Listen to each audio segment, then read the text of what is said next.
rock, they got it all. Rage quitting, head banging, it's a metal bro.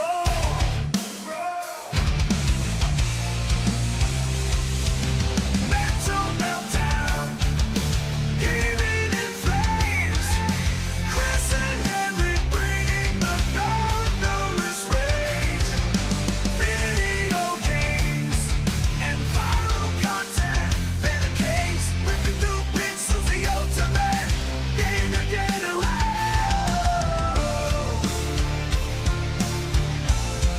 The ultimate.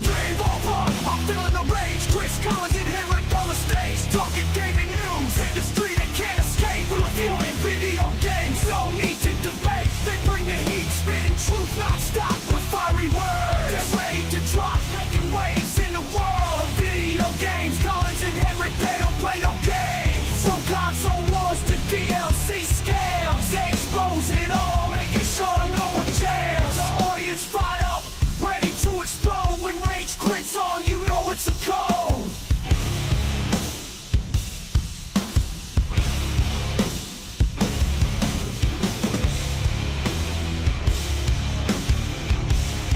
You know it's a code.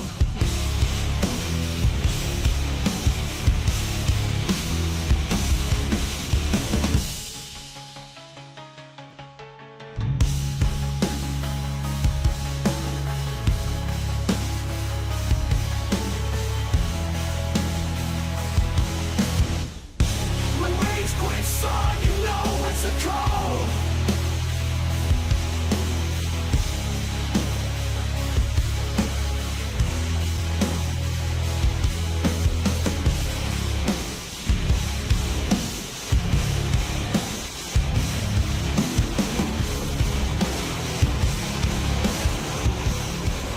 Rage quit. Rage quit. I'm losing my mind. Chris and Henrik, they're talking gaming all the time. Rage quit. Rage quit. It's a love-hate affair, but I keep coming back. Ain't nothing else to compare.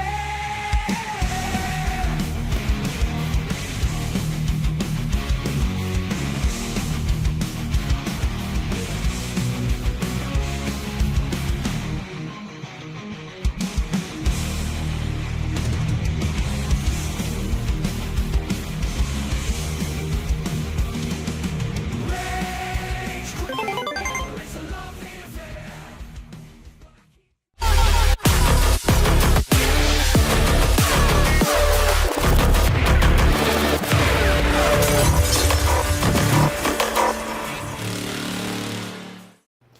What's raging, gamers? Welcome to Rage Quit Video Game Talk Show. How you doing, HenricK the Wreck?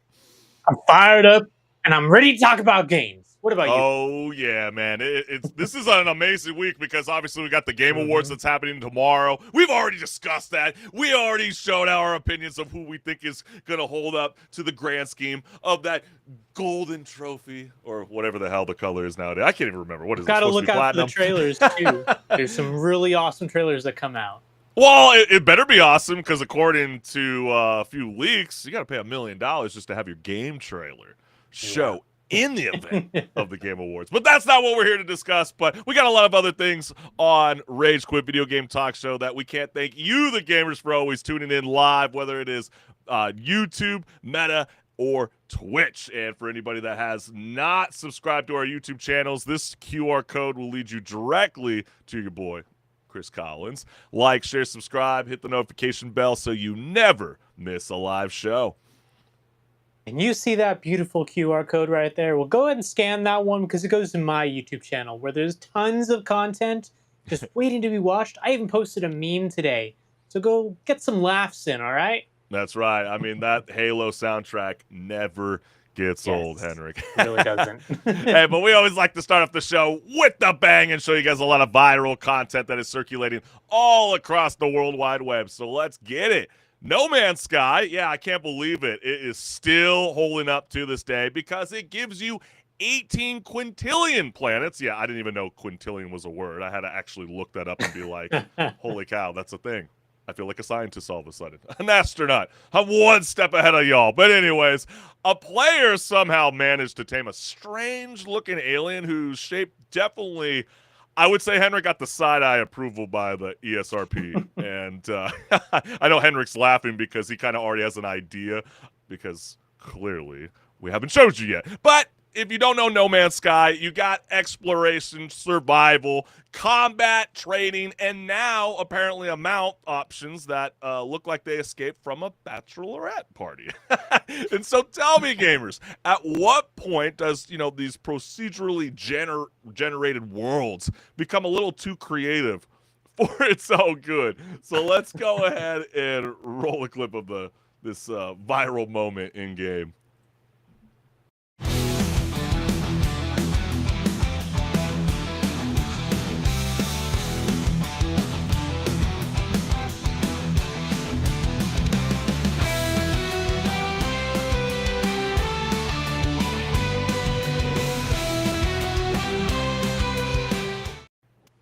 Can I get an AO? or more like this comment. It's like, oh, hell to the no. Oh, no. Yeah, that is like completely sus. I question life.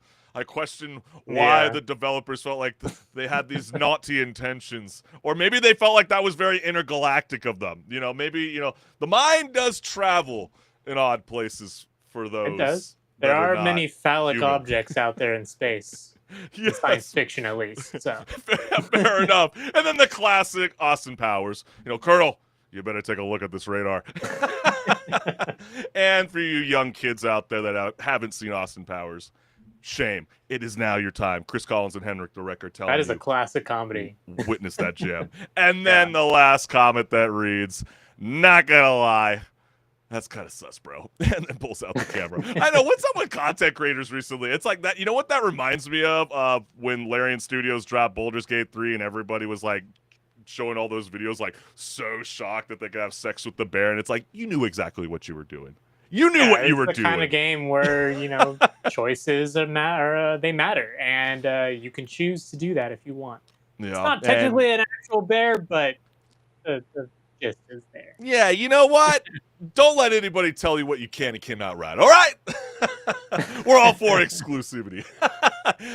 And then GameStop held a Trade Anything Day where you could stroll in with like nearly any object and somehow convert it into only $5 of store credit because it wouldn't be GameStop if they didn't jip you on one fixed rate, right, HenricK? Yeah. I mean, this is like a yard sale colliding with corporate optimism. And so content creators showed up with items that felt, probably less like trades and more with dares, I would say. So while the employees kept smiling through whatever fresh surprise walked through the door, and yeah, there were quite many of them, and we're not going to go quite X-rated on Rage Quit. We're going to kind of try to keep it a little PG-13. But tell me, gamers, is this clever marketing or just a company quietly admitting that they'll have to accept anything except your actual business? Is that the right business model for GameStop? Let's go ahead and have a laugh. Bro, you look so familiar. I like your vibe, man. Let me get your info. They brought us together. Let's run some Roblox, man. I think this is like a Chinese pangolin. Policy says no dead animals, but it says taxidermy is the exception. And wrong page. Oh, wrong page. Yeah, sorry about the tail, man. I've been chewing on that thing when I get nervous. Let's go ahead and just route that straight into the SpongeBob controller. Yeah, that looks beautiful. Side eyes that employee was giving was like, "Are you okay, sir? I know. Do I need to call an adult? I don't think I'm the adult here." they got a Sonic and the armadillo. You gotta love it. I mean, Yeah. and then we also get a comment here from Zacho Man Gaming, who says every week y'all give me 18 quintillion reasons to watch the show. Yes. See, that's how you use amazing vocabulary, right? You know, Yeah. we are expanding our word of wisdom. You're witnessing.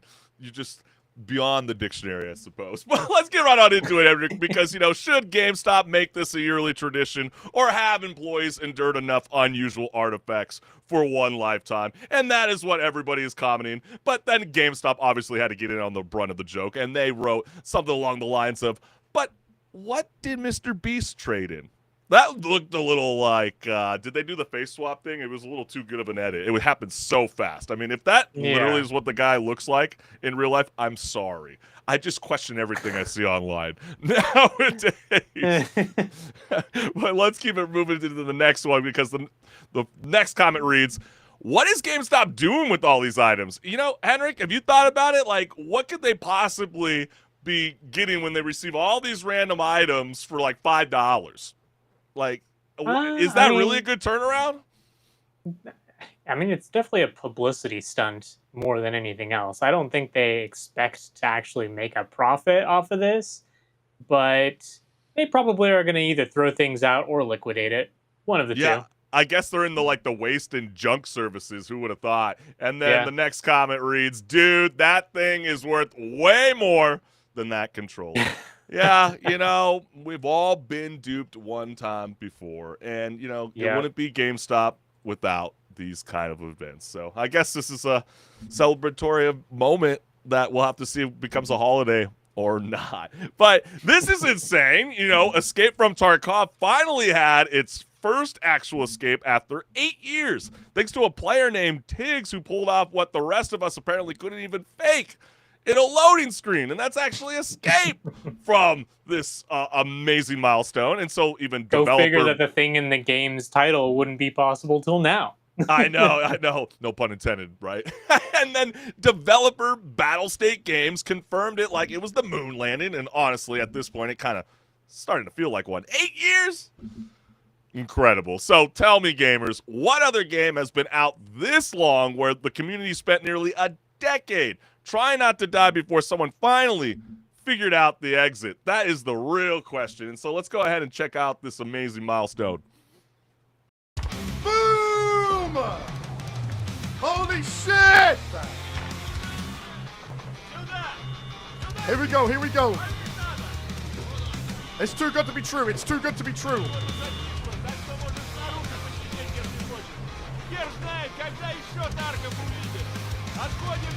Holy shit! Holy applesauce, what the hell? What?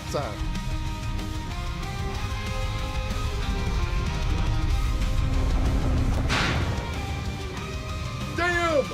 There was a nuke! It was true all along. The adrenaline right now? That was like playing in a movie. That was sick. We popped off, bro. I told you we'd get it! I told you! Yeah, I can only imagine the adrenaline of knowing that you're going to be one of the first people to do this. Yeah, and it's live, everything. Yeah. Yeah, you can check it out. It's on his YouTube channel. It's about an 8-hour campaign. It's totally insane. And so, is this the kind of spark that Tarkov needed, or will it take another 8 years before someone else finds the door? And apparently people are already quick. There's like 10 different endings, Henrik. And, you know, let's dive into the comments, because I know a lot of people had lots of things to say about this incredible moment in time. And so it was at this point that the internet collectively realized that no one actually has any idea what Escape from Tarkov is even about. Well, they're trying to explore that lore. I mean, some people have been kind of going, yeah, this is awesome, but they did also add a new version 1.0, which added a lot of these kind of story elements. And so, yeah, at one point, people are going to have to get to the end. But do you like this move? Do you feel like it was smart of Tarkov to do this? Because, you know, there is kind of a new rival out there in the extraction shooter, and that is Arc Raiders. Yeah. So. Yeah, that's true. And I think, it definitely is a way to bring people back, you know, to be like, hey, there's this single player campaign story thing you can do if you want. Yeah. And it's just a little bit of a change up from the normal gameplay. And, I would say there's probably some pressure from, there being Arc Raiders out now also. But Yeah, I just to think kind of switch Tarkov it at the up, do same time something still different. has a very strong player base that probably isn't going Oh, to really big time. go away. Yeah.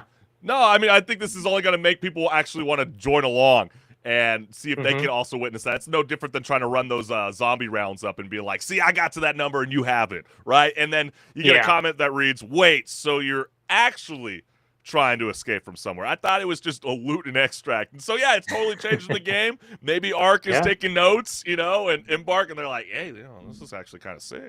Maybe we do want to have a kind of a style of a end game, with the follow-up comment that reads, lies, anyone who's quit and installed this game has escaped from Tarkov. Fair Clever play. one. Fair play, Auto. Correct. But man, this is Rage Quit Video Game Talk Show. We can't thank you, the gamers, for always tuning in live every Wednesday night at 6 p.m. Pacific Standard Time, because without your support, gamers, this show would not be possible. And just because we love our QR codes, this takes you directly to my YouTube channel. So go ahead, scan the QR code, hit the notification bell so you never miss a live show. Yes, and you see this QR code. Well, go ahead and scan that one as well, because that goes to my YouTube channel, where there's tons of awesome content just waiting to be watched. So go watch some videos, let me know how I'm doing. If I'm not doing great, let me know. What are you talking about? You're always basking in the glory, HenricK the Wreck. Stop it. Hey, but are you ready to get things the way? right? Are you ready to rock and roll, HenricK the Wreck? Oh yes, grab your power suits and morph balls, because it's time to talk about Metroid Prime 4 Beyond. Ooh, let's get it.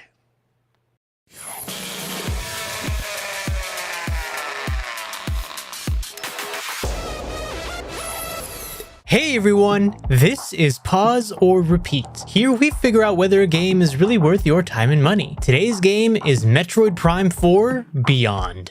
Once thought to never come out, Metroid Prime 4 is finally here to follow Prime 3 from 2007. Of course, Samus Aran is back, and Metroids are causing chaos across the galaxy, alongside Sylux the Bounty Hunter and the always present space pirates. Samus finds herself mysteriously transported to planet Vuros. It is there she is told that she is the chosen one from prophecy to save the Lemorn, a psychic race. She then sets out on the path laid before her to save this ancient alien race. But now the question still stands. Pause or repeat? Well, this game that everyone thought was vaporware or was never going to come out is finally, after so many years, right, Chris? Oh, yeah. I mean, Metroid Prime 4 is finally here after an 18-year wait, which means, HenricK, I've gone from sprinting home in middle school to fire up the GameCube to play Metroid to now playing the Bounty Hunter while questioning why I have knee pain in a midlife crisis. I mean, how ironic is all of this? But yes, we have traveled galaxies. It almost feels like going around the moon back and twice. Wouldn't you say, HenricK? Oh yeah, definitely. I mean, there's been a couple other Metroid games. The series hasn't been like completely But it's like dead. a lot of spin-offs. but- We're going from the third to the glorious technically, this is a spin-off series. And technically, Dread is in the main line, but Well, semantics. Metroid Prime 3 was on the GameCube. You know what I mean? If they Yeah. didn't follow along with the numerical yeah. order, okay, come on. Actually, now. it was on the Wii, Chris, not the GameCube. Well, it was on the GameCube. That was on the GameCube. Metroid Prime 3 was on the Wii. Corrupt. Are you sure? Well, I know it was I'm on sure. the Wii, but anyway, Because it had motion controls. That was the big selling point. Well, yeah, that was you're talking to the spin-off one, if I'm not. But someone correct us inside the chat. But the setup drops us into this cosmic year 20X9, which they're getting really creative. I mean, I guess you can't go to 3000, but where Sylux shows up with these space pirates. You know, they're basically what, HenricK? They're going after these research facilities, these Federation labs, and then it turns out that these pirates might be under the influence of Metroids that confuse with life forms and hijack their brains, which kind of feels like a metaphor for social media today. I see what you're kind of thinking of there. Yeah. Yep. And it's a little of a strange approach, because typically Metroids in the series, like, they just drain your life force, kill you, and then that's it. So Yeah. it kind of, introduced them as a new villain well, not a new villain, but a villain with a new power in a Uh-huh. way. And space pirates have always been there. And Silex, he was in Metroid Prime Hunters and had been hinted as the villain or some sort of character to play a role in this game at the end of Right. Prime 3.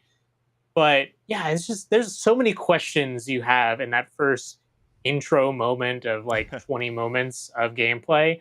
Like, what is going on? Even like you just threw me into everything, and now I just have to kind of piece things together. But to be fair, that is pretty standard for the series, and kind of throwing you into a planet that is mostly empty except for the native life forms, and you just got to find your way around, get a foothold, and then finally fight back against the antagonists.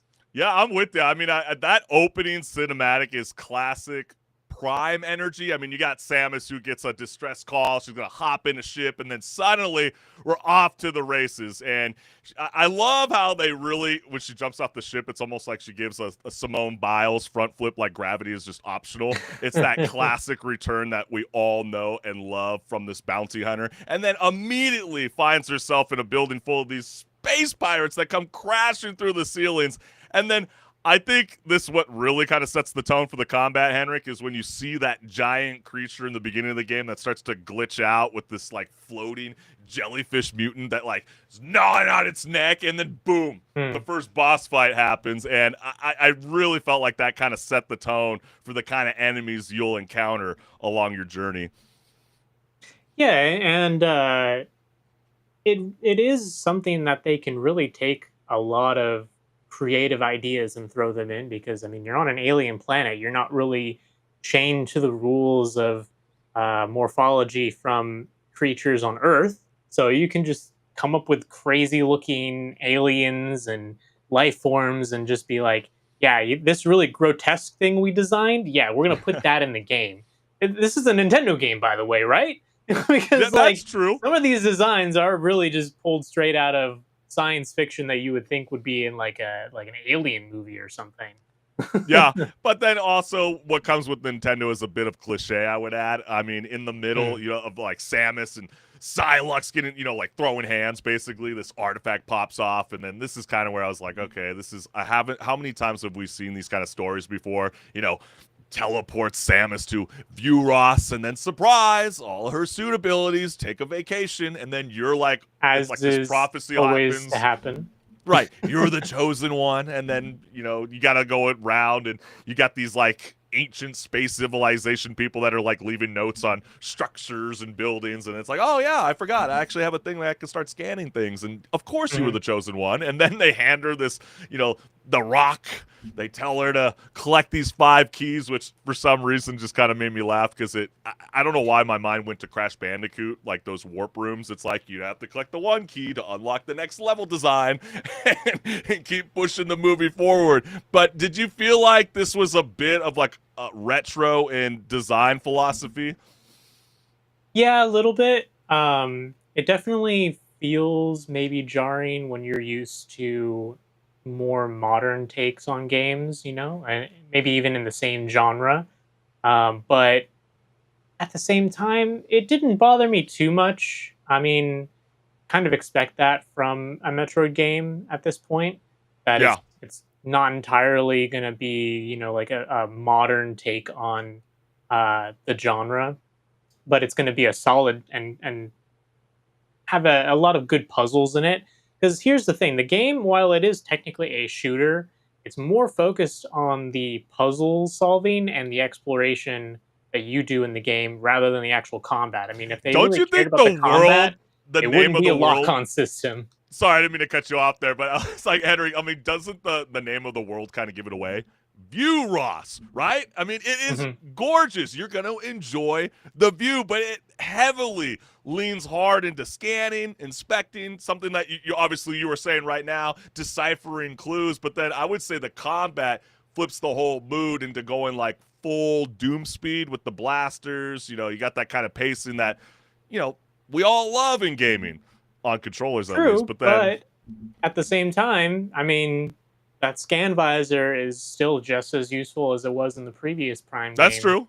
And even in combat, you're going to want to whip out the scan visor to scan the enemy, see what it says it's all about. And even in the fights, it's not going to be all about just shooting. Like, there's going to be fights where you're going to need to figure out a little gimmick or some sort of puzzle to actually beat the boss.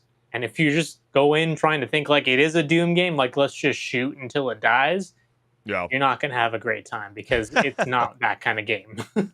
Yeah, I know with the new Nintendo Switch 2, they got the Joy-Cons. You can use the mouse for aiming. I know that's something catered towards PC noobs like HenricK, and I know he's really, really loving it. No, I'm just kidding. I'm just teasing you. But, Metroid Prime 4 has that snappy, I would say, very forward-punching energy in the gameplay style, but it's those odd characters within the story, like Duke and Armstrong, and the worst of them all is Mackenzie, who you meet like immediately Oh in the yeah. beginning of the game, whose Yeah. like spaceship is like entangled in the jungle. I don't know why my mind got fixated towards like Jurassic Park, where the helicopter's all trapped in there, and he's like, "Hey, yo, we're here, please free me." And then that's when you get the missile launcher, and then things start to act really, really cool. But wasn't he kind of annoying coming? He was coming across like a very talkative hiking guide. Like, how is Samus got the Yeah. visor to scan things, and then all of a sudden he's pointing out clues that somehow she missed? I mean, Atreus and Mimir would be so proud, HenricK. You know what I mean? Yeah. The last time that they really tried to put a lot of talking characters in a Metroid game, it didn't go well. That was with the Other M. And to be fair, they also did a character assassination on Samus Aran back then. So it, was failed to begin with to have these other characters. And I think they did do a better job here, but it's mostly because they didn't, destroy Samus as a character, but they also didn't give her any lines. So you have these characters like Mackenzie who's talking to you, and Samus is just like, yes. Like, not even Yeah. actually saying anything, just a nod. And it's like, this is kind of awkward and doesn't seem like it fits into this story that well. And from the perspective of someone who has played, I would say pretty much all of the Metroid games, yeah, it does not really fit the vibe. And maybe they could have done without that because really Samus is known to just figure things out on her own. And Yeah, that's you why kind there's of the scan wonder. visor. Yeah, you kind of wonder who has more personality, Samus or RoboCop. I don't know, but yeah, I would say the atmosphere does the heavy lifting, and that environmental storytelling is very keen. Mhm. Clearly, from the developers' approach to try to, do its best to keep pace with the spectacle that they're truly trying to push in your face. But it's unfortunate because with all that kind of scanning, you would think that Nintendo would be offering like a trophy or an achievement, kind of set up like almost like Xbox and PlayStation do so well. Because if you're a completionist, I mean, you will have a field day trying to hunt down everything. And when you do complete this Mhm. journey, it's about 8 hours if you speed through it. But if you speed through it like many people do, you're probably not going to find 50% of the scans Yeah. in the game, which is going to create that replay value for some gamers, that's for sure. Oh yeah, definitely, and that's typical for the Prime games. I mean, you're Yeah, expected to scan basically everything you come across, and this game it actually lets you scan much more than the previous games, to almost a detriment where it's like, but okay, you walk into a room and there's like 10 different things to scan, five of which are not important. but how many times have you played I think of Cyberpunk 2077? How many times did you forget that you even had the scanning feature and you just go in there and you're like, "Bah, bah, bah, bah, bah, bah, bah, bah, bah, bah," you know what I mean? And then all of Well, a then sudden you again, get to the Chris, next place and you're like, I I was totally playing the forgot to Netrunner use feature, it. so I was always in that Oh, scanning there we go. feature. So you didn't have my problem. But Yeah. Metroid Prime 4 Beyond is a satisfying return with combat highlights, but I don't know, HenricK. I'm not rushing to view Ross anytime soon. So for me personally, it's a pause. But HenricK, is Metroid Prime 4 the comeback you were hoping for, or does it leave you kind of craving for a different kind of Samus adventure next time around? Because I'm not even spoiling anything, they clearly are setting it up for another ride with this. Oh yeah, yeah. I mean, they have to, honestly. Yeah. But yeah, I would hope there to be another game in the series that doesn't, that basically learns from the mistakes of this one, because yeah, this one, while it's not maybe as bad as some people make it out to be online, but it could have been a lot better, and it is a bit of a disappointment compared to the original trilogy in that regard.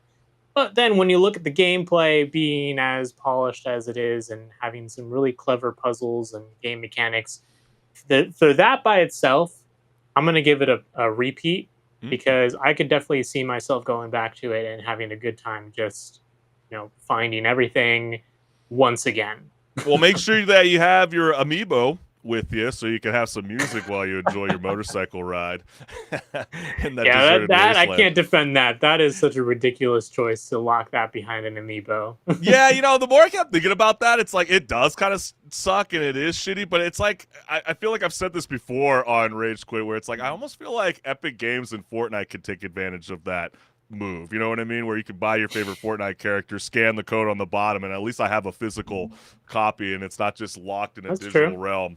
But then Yeah. again, we want to know from you, the gamers, when it comes to Metroid Prime 4 Beyond, is this a pause to play something else or a repeat to bask in Samus's glory all over again? Let us know what's good. But we got so much more here left on Rage Quit Video Game Talk Show. So, HenricK the Wreck, are you ready to rock and roll? Oh yeah, let's get started with those news stories, because there's a lot of juicy ones out there this Ooh, week. yeah, let's dive in.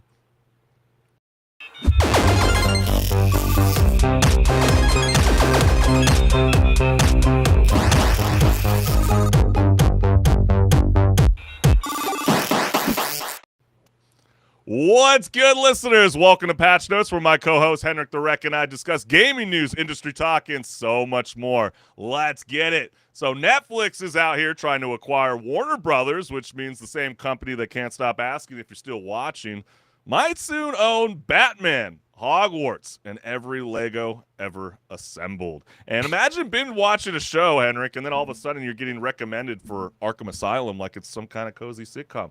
Do you click the play button, or do you I keep know watching you your would. favorite show? I I know you would be definitely like, would, you know what? HenricK. Yeah, I'll play. I'll play But it it is again. kind of right. But it is wild to think that Netflix could be taking on the gaming division that holds Rocksteady, Avalanche, and TT Games, all under the same roof. And so that's gamers. We have to ask. I mean, if Netflix really does become a gaming platform, are we logging into play or just going right back to scrolling, that doom scroll? And so we got comments here on the screen. And so I am eagerly awaiting the email telling me my subscription will go up by 50% next year or more, with the follow-up comment that reads, Netflix says the deal would give users more choice and let it optimize its plans. They sure make it sound sweet, don't they? Yeah, they really try to. It is kind of incredible to see this because they really are trying to make it sound oh so sweet. It reminds me of a lot of the tweets going around on X this morning about YouTube TV and how they are planning next year to offer 10 different unique packages that will cater towards your genre of watchability. Are you a sports fan? We have a package for you. Are you into the news, politics? We have one for you. Are you into all those shitty talk show day shows? They probably have something there for you as well. And so, are they going to start doing this? I would think maybe if Netflix starts acquiring a few more games, I hate to say it, they might not package it all together. It might be its own little side cost. Everybody's Yeah, getting cute. they might. Yeah, they did. They definitely have the ability to, but I'm not sure people would really be too happy about it. Are you sure, HenricK? It might look something along the lines of coming soon, Netflix Max, $94 a month, with ads in standard definition, with the follow-up comment that reads, yo ho, a pirate's life for me. Pirate Bay. Should Pirate Bay make its glorious return? Really, these companies are just feeding the piracy at this point, because it's come back in 2025.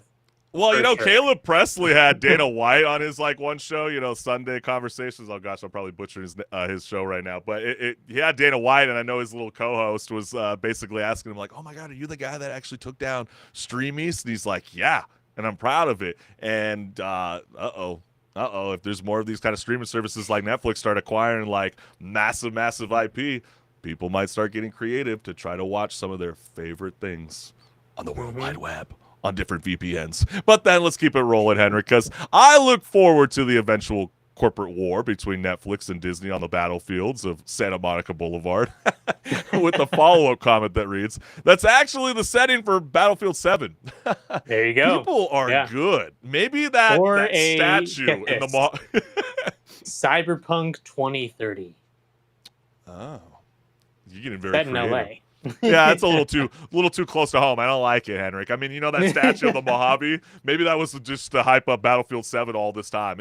That's what the Gaming Awards knew, that we're solving it in real time. Look at us. Look at you, Pikachu. Trying to catch them all, baby. But then we got another comment that reads, I don't know how this meeting is going to go, or any other meeting they have with any other guild, but I really would love to be a fly on the wall for the eventual meeting between Ted and Tom Cruise, with the follow-up comment that reads, during the past 2 contract cycles for the different film unions, one of the main reasons they either led to a strike or almost led to strikes were because of Netflix. They stonewall and drag their feet and complain every time because the unions have to force them to be treated on the same level as major studios, and they are so stubborn about it that they would rather watch workers lose their income and jobs than just accept new contract deals. So I don't think this meeting will garner much for the Directors Guild talking with the main studio responsible for effing up contract negotiations every cycle. Yep. I mean, at this point, it's expected that things in the industry are just all messed up, because look at how SAG's dealing with things. They're not doing the best either.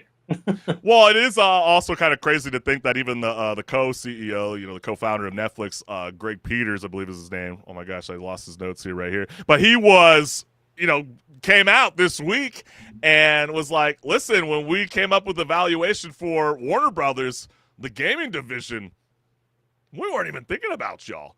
And I know that gets a lot of, gamers, that were really looking forward to a potentially new Hogwarts Legacy 2, Game of Thrones IP, DC.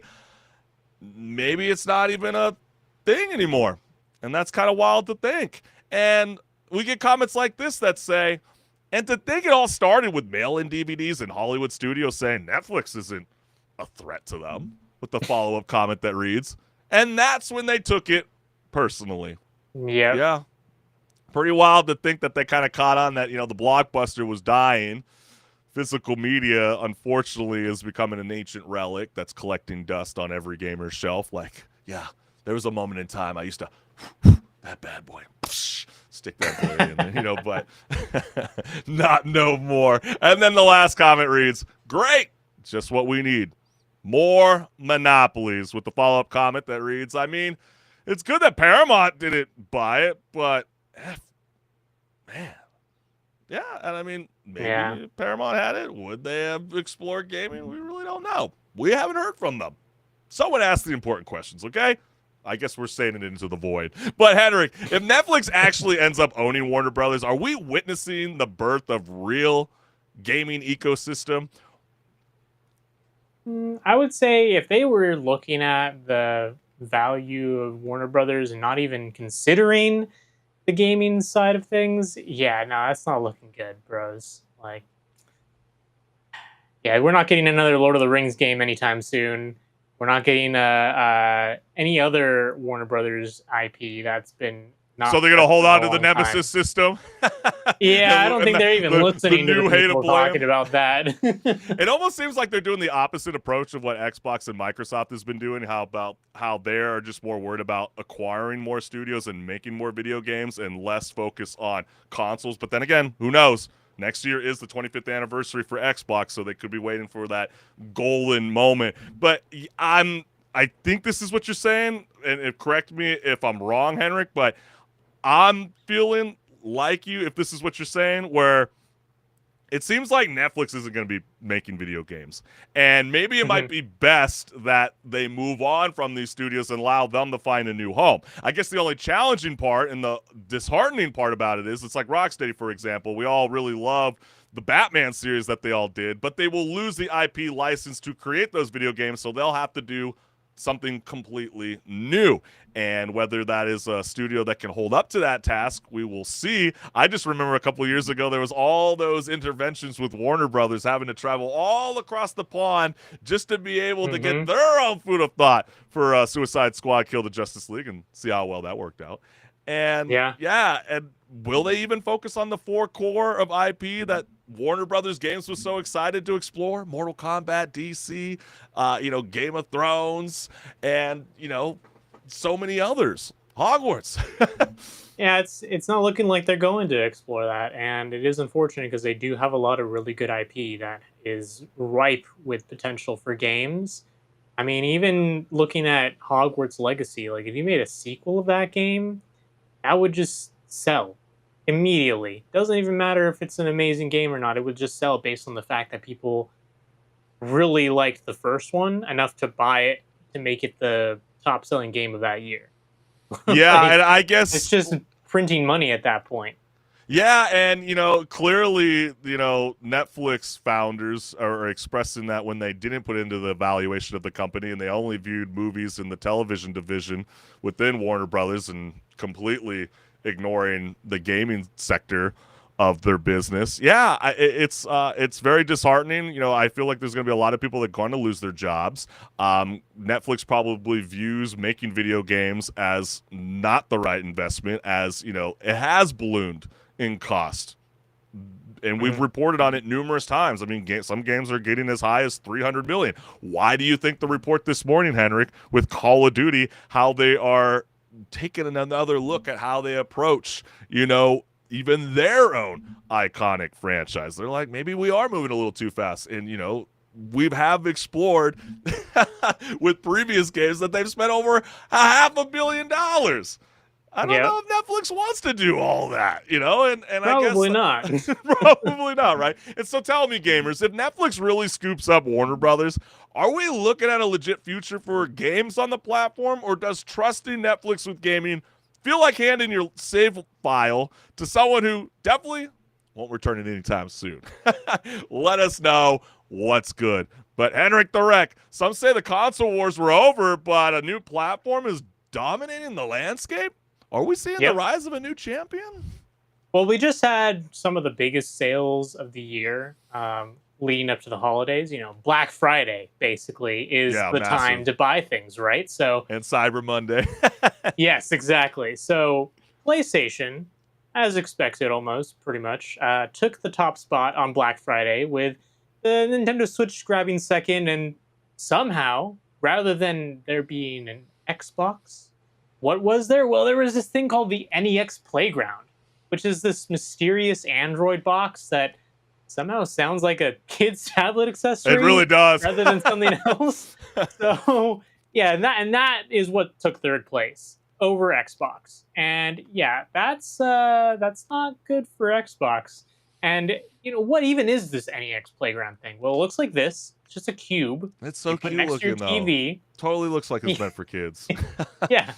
And what's even crazier is it's got a motion camera on it, and it's basically doing the Kinect thing that Microsoft tried to do at one point, and doesn't even want to try doing anymore at this point because of how bad it went.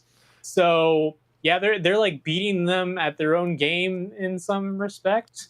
Yeah, fair enough, HenricK. Yeah. So, but when you look at this, gamers, and you see how it looks and the name of it, how did Xbox get outpaced by this console, you can call it? And you can't even identify it as a police lineup? I can't let you slander the NEX Playground like that. I can't believe you just said that. This console, what is this thing? Because it has a camera, do I identify it as a console? I really don't know. We had to actually put in a PlayStation camera to use our little Wii ball thing that was trying to be the new knockoff of the Nintendo Wii, right? I mean, how did this thing outpace everybody? I'm with you, HenricK. It's almost like most people couldn't identify this thing in a police lineup, and that's why the comments were electrified. So let's go ahead and dive in, because Sega went out with more dignity. Did they go out with more dignity? I still feel like Xbox made way more money than Sega, and they're still again. They got a 25th anniversary coming up next year. Sega had their go with some really good retro, well now retro consoles, but back then like they were at the top of their game. And the Dreamcast came out and wasn't that well received, and they're like, yeah, we're out. Don't worry, guys. Yeah. We won't do anything with the games. They're going to go to other platforms. But yeah, we're just not making any other consoles after this. Xbox, though, they're still holding on, you know? Yeah, it's wild to think that nobody wanted to get the Xbox Rogue Ally during, the Black Friday holidays. And it does make sense, too, to see. Well, right, and I can see why PlayStation led the top, because they're always, like, every year during Black Friday have, like, the fattest discounts, and maybe that's because they keep saying, PlayStation 6 coming, so is it going to become obsolete in the next 2 years, like 2027, that some, reporters say? We'll have to see what's good. But then you get funny memes that pop up online that say, this game's console, most of us had never even heard of, called NEX Playground, is currently outselling the Xbox Series XS in its strongest territory, the US. This is Nextbox. Which is their whole marketing thing that Xbox did, where everything is an Xbox. Your phone is an Xbox. Your computers, at this point, maybe it wasn't the best choice for you to say that. We are really competing on trying to get the smallest console ever. I think of the Steam Machine, and everybody was like, "Oh, look at that! We could change those little front palette things, for different designs." And everybody just wants to get smaller, smaller, smaller. That's just an observation I'm noticing recently. And then best-selling consoles in the U.S. during Black Friday week: number 1, PlayStation 5; number 2, the Nintendo Switch 2; number 3, NEX Playground. So yeah, to see that, the four horsemen of the video game industry. One, I guess, got left at the station, and I would think that clearly it's hard to put PC up there, because how do you rank a PC company? Everybody's gonna diverge in different places, right, HenricK? Yeah. But I would assume that it sold just as high as well. But to see that this little tiny device with very, not very expanded AAA games, it's pretty remarkable to see in the end, and it just makes you wonder. Is, Xbox in a chokehold with NEX Playground? It clearly feels like a lot of parents, us millennials, are looking for different, angles to approach getting our kids to play video games. I mean, I feel like affordability is a major factor in this, and I think that's why it's going to get interesting when the Steam Machine launches, because there's rumors of 900, 700. 550, and we don't really know what Switch the 2. price is going to be for sure. Exactly. With all the RAM prices being ridiculous right now. Crazy. It could be way more expensive than even Valve wants to be, because they just have to make some sort of profit off of it. Can't believe we're pricing consoles at rent pay. It's just insane. And then you also get NEX Playground standing on the podium. He's obviously in the top 3, but must be feeling just incredibly great for himself, representing the brand. F you, Xbox! And then you get the last comment that reads, there's genuinely no reason to buy an Xbox anymore. They have somehow self-sabotaged themselves to the point where no-name consoles are outdoing them. Is that fair to say, a no-name when it's Android? Or just because, we just haven't, it almost sounds like it's the same crowd that says, mobile games aren't gaming. What do you say about this? And HenricK, are we looking at the shift in the industry, or did Black Friday just reveal that gamers are tired of premium price tags and willing to try anything that doesn't break the bank? Well, this is a multifaceted thing that's going on here. Part of it is Xbox's whole marketing push to be like, well, you don't really need an Xbox because you already have one. All right, well, if that's the case, I don't need to buy your Xbox, is what you're saying. So why would you then expect people to actually buy the console if you're telling them with this big marketing push that you don't need one to have Xbox games? Well, that's one thing. Another thing is there is a bit of a sentiment at this point in this generation where people don't really want to invest in the platforms unless they know it's going to stick around and have games that they're going to come out on. And Xbox, hasn't really developed that many games that are exclusive to the console, because all of them are basically also available on some other platform, whether it be PlayStation or PC Yeah. or both. And that's And when so at that exclusive point, when you're becomes a looking at good that, draw. yeah, and when you're looking at that, then the one platform or the two platforms that have exclusives are going to be PlayStation and the Switch. So Yeah. they're going to be the two that have the most value, the most bang for buck for people. Even with if you think that the two different consoles are maybe too expensive for what they are, they're going to be more of a value than the Xbox. And that's what That's leads just me how it to is. think that the NEX is winning over a lot of the parents that are buying these, I'm sure, for their young adolescent kids, is Hmm. because of the affordability. It's not so Yeah. much about exclusives anymore. It's about how do I have some fun and also probably wear my kids out. A little bit of physical motion doesn't hurt nobody. All right, get your 1 hours in the True. game Yeah. and then we're getting the hell Yeah. off this thing. I know there's still parents that have such a hard time seeing their kids hold a controller and look at a screen, and it just bugs the hell out of them. So like anytime they can get some kind of movement in their kid, and Hmm. some people might not have a backyard and big space, and to have this new thing that's only been out for really a couple of years, and to see Android really kind of come into the mix is really it's very fascinating, HenricK, especially when you Yeah. consider Google at one point had Stadia. Does anybody even remember that thing? And everybody Hmm. thought that they would have figured that thing out. Clearly, all it took was a video camera motion detector, that really capitalize, a new generation of young And for gamers out there. reference, this NEX Playground is 250 compared to the pricing of the other consoles, which are like 500, 600 up and Exactly, and I onwards. believe it was being So, sold for a $50 discount too, so it was like $200. So yep. I could see why people saw that and you were like, you know what?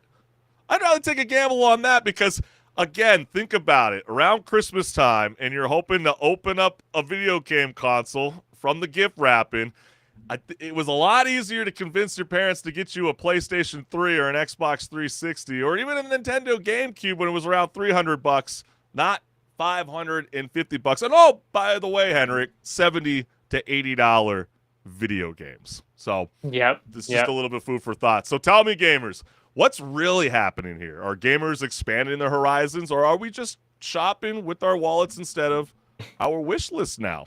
Let us know what's good. Well, let's keep the ball rolling because gamers lose their minds when directors who have never touched the source material get handed a beloved franchise, but now it's Fallout's Walton Goggins is out here proudly saying he's not interested in playing the games because it would, quote, mess with his method, end quote. And so I love this guy. I thought he was amazing during season 1, but it is a little Oh, yeah. alarming. Yeah. And I know a lot of gamers were quick to jump online, HenricK, left wondering if our favorite franchises need performers to actually experience the source material, or if it's just, strictly only for the showrunner and film directors, or even the television directors out there. Definitely Are more they the only important, one? but Oh yeah, absolutely, hands down. But you are the actor and actress on screen that has to bring this beloved environment to the cinematic universe. And so tell me, gamers, do actors really need to play the games we love to get it right, or is this the rule only preserved for the people calling the shots behind the camera? And that's where we dive right on in. So the first comment is, remember, game developers, no matter how much you try to suck up to the film industry, they do not and will not ever respect you or your craft. it's very true, unfortunately. And it is unfortunate because there's a lot of video games out there that I can say present their story better than a lot of movies and television.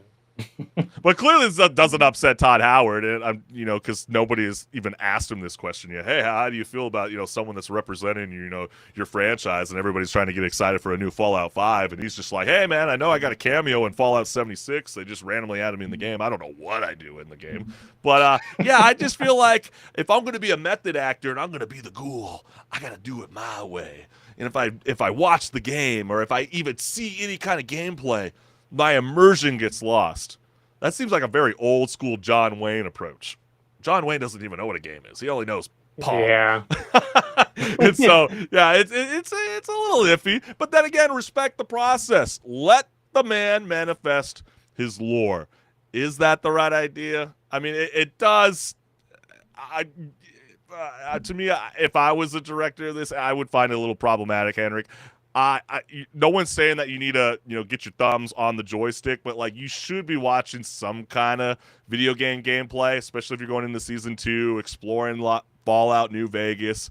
How are you not getting or taking in some of those cutscenes to kind of give you an idea about what this world meant to so many video gamers that loved this iconic piece that still holds up to this day, even with what now would hold up as shitty graphics and long waits in the loading screen. And that's the thing too, is like, at the end of the day that the games are what made this popular. So like, are you not gonna have any interest at least knowing why it's popular? Yeah. That just baffles me personally. Yeah, I'm with you. And then funny because that's exactly how I feel about watching the show ruining the lore of the game. Ooh. So, it's not all the time you hear a lot of people talking shit about Amazon Prime's Fallout, but yeah, there's definitely going to be some haters out there. But the usual suspects are offended at this post when really Walton Goggins said nothing wrong. He has his process and trusts the writers and crew to bring him into the world without needing to know what happens if you go to the Quarry Junction. That's funny. That's true. I mean, yes, there's little spots in the map that you can still get them a little bit centralized, a little bit in a sense. Like, I mean, it only makes you kind of wonder, and I was kind of telling you this before we even jumped on air.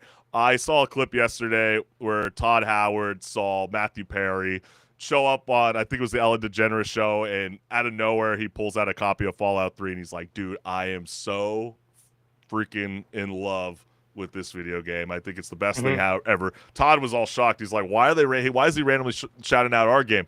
Come to find out, they ended up getting in touch with Matthew Perry. They brought him on, and he became the voice of, inside of Fallout New Vegas. And it only makes you wonder if Matthew Perry, unfortunately, with his, rest in peace, and it's unfortunate, drug addiction is a real thing. But if he was still around today, I guarantee you he would have had a call to be in season 2 of Fallout. And it just kind of makes you wonder, a guy that's a lover of a video game like Fallout, what could he have brought to the magic of this series? It only going to make you wonder, especially that's what I'm going to be thinking if season 2 becomes a bust. I'm truly going to be thinking that way.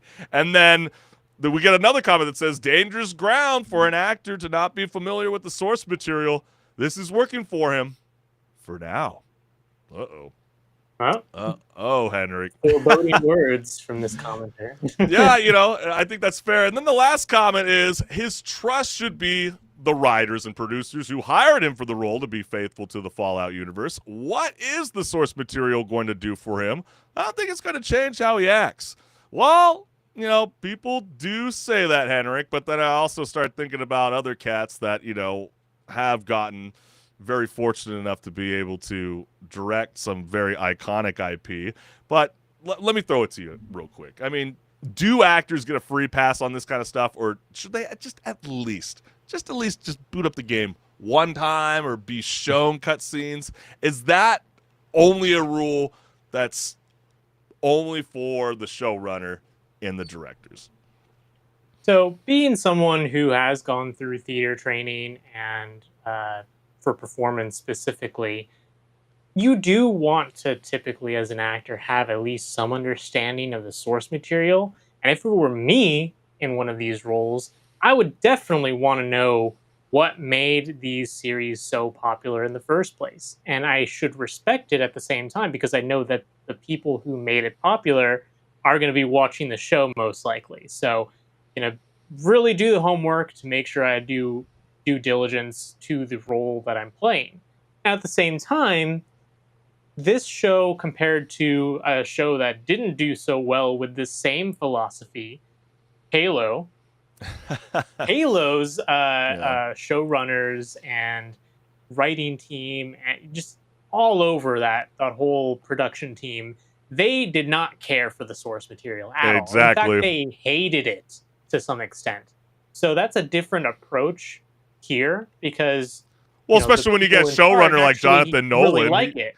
Yeah, Jonathan and Nolan he is a fan really of is the a Fallout fan. games, so luckily you have Exactly. that. So, But it also makes you think about some of the other news that we know of, where even Justin Lin, does that ring a bell to anybody? The Fast and Furious series, he was one of the directors, and but he's come out and he says, I have never played Helldivers, and he is set to be the movie director, but Arrowhead CEO has already came to his defense and says he doesn't have to play the game to direct this this milestone that's coming to the cinematic universe. But then also think about the God of War showrunner.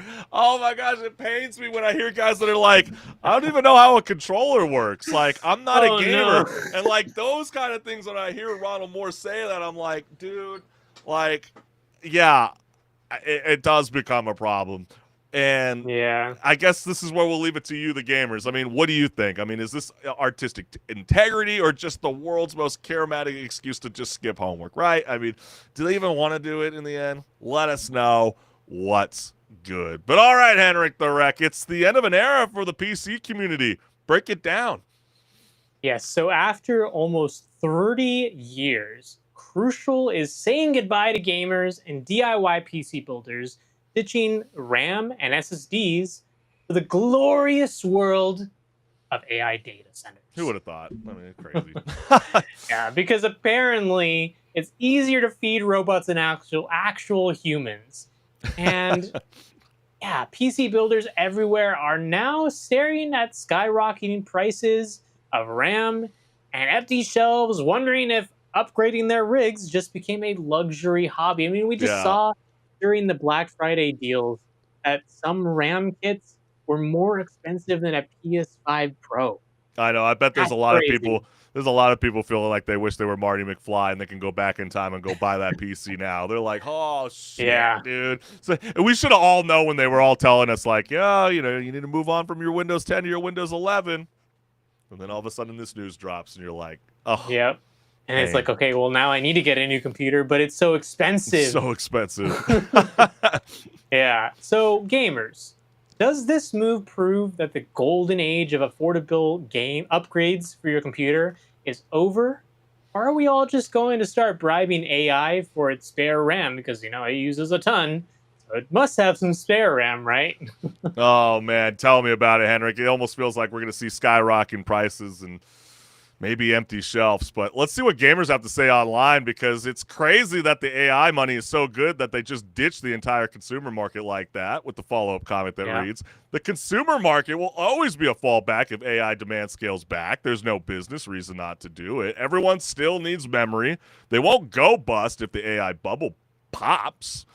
I think that is a good point. I mean, like, instead of worrying about, like, a single consumer, and they know that, these companies are buying in massive bulks, yeah, they would like they like to get that fat government check.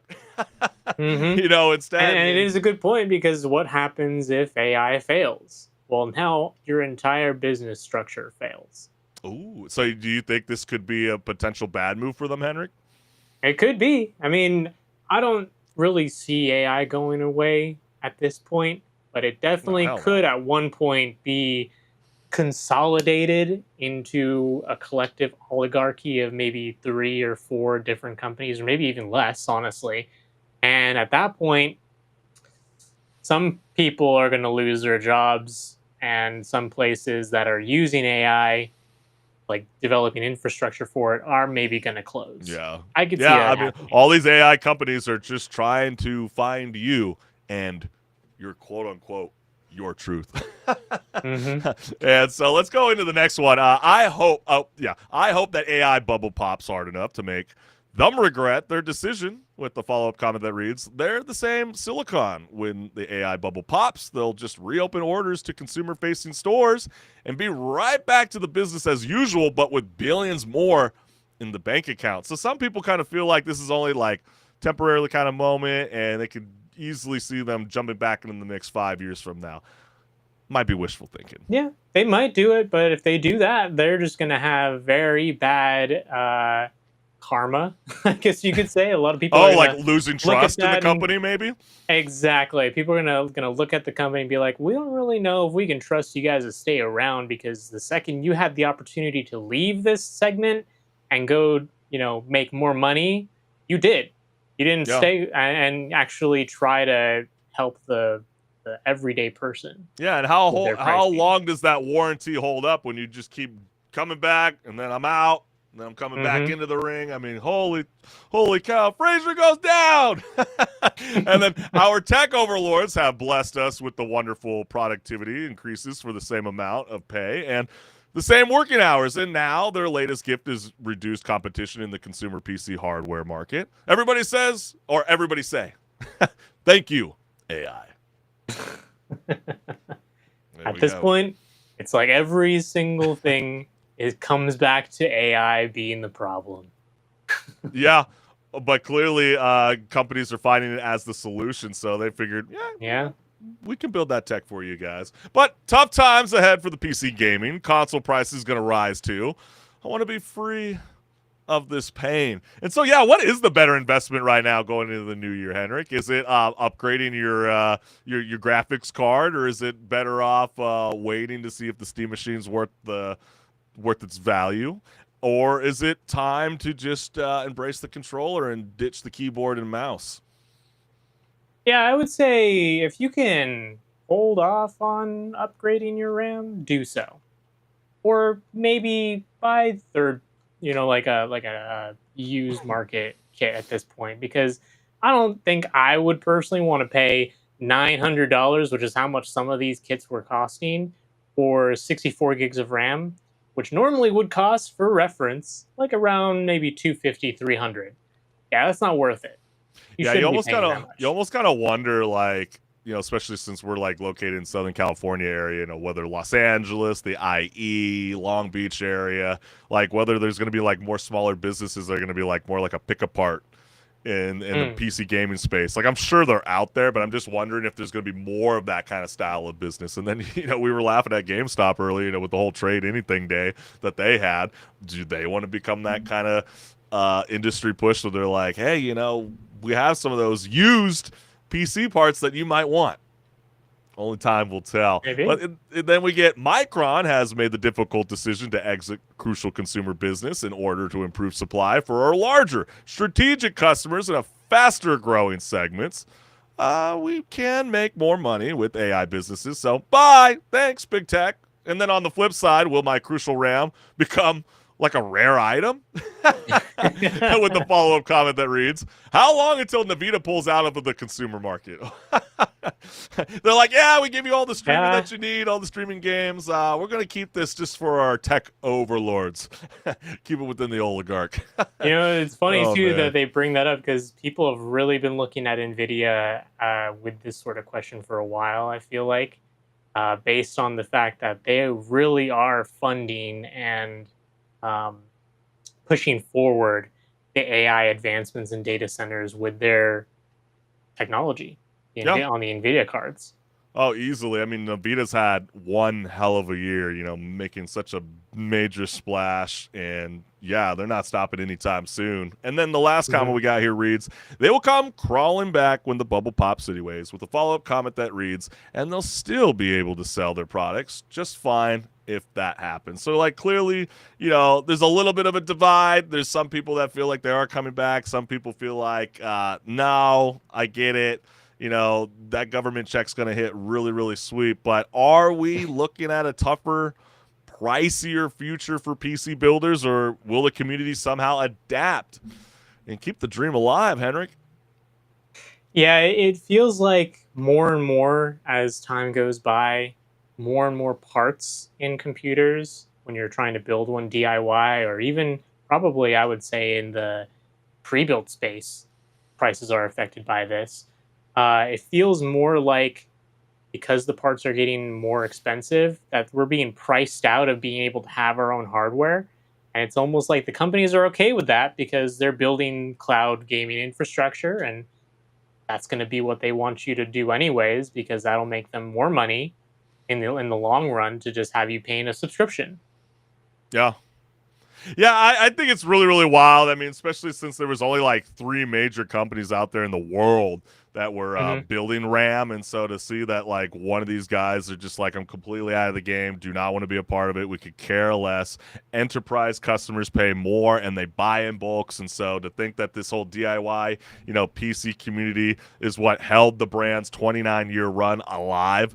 Yeah, it's definitely it is crazy to think, but every rose has its thorns, and and this was the only one that wasn't based out of Korea, because the other two biggest ones are Samsung, which of course is a Korean company, and SK Hynix, which is also based in Korea. So this was the only one that isn't from South Korea. At this point, the price is probably going to stay about the same, if not even go higher after they officially exit out in February.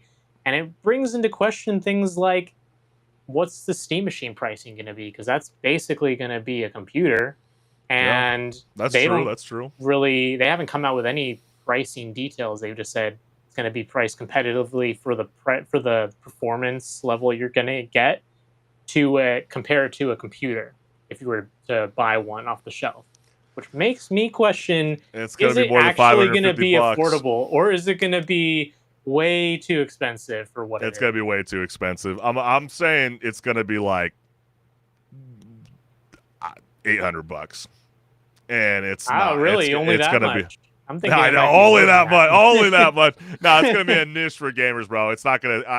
It's gonna be a very selective group of people that are gonna have it for like the first couple of years, and then all of a sudden it's like, see, we've come back around. Join the party.